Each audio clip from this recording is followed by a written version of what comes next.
sa pagpapatuloy ng ating mga balita. Pakinggan natin ang pag-uulat mula naman sa himpilan ng DWAL-FM, Radyo Totoo, CMN Batangas. CNN Live Nation. Renz Belda, magandang araw sa iyo. Magandang umaga, Ariel. Magandang umaga, Pilipinas.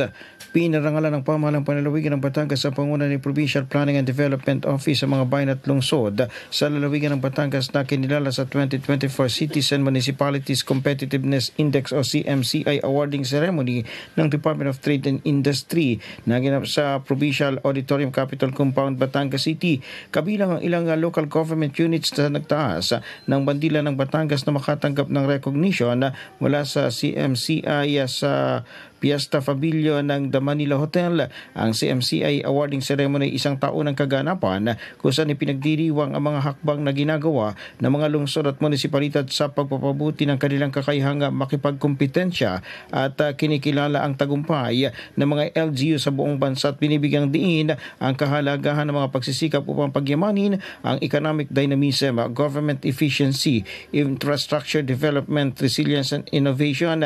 Kinilala ang lalawigan ng Batangas sa 2024 CMCI Cycle Awardees bilang top 8 sa most competitive provinces mula sa 82 probinsya sa bansa.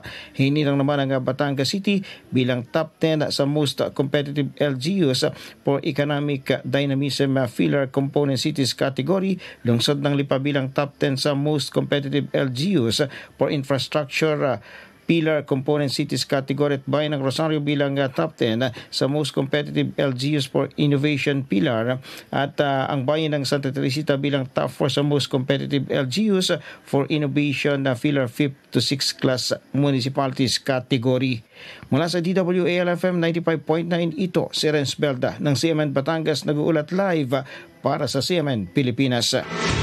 CNN Live Nationwide. Maraming salamat, Renz Belda, mula po naman sa himpilan ng DWAL-FM, Radyo Totoo, CMN Batangas. Samantala,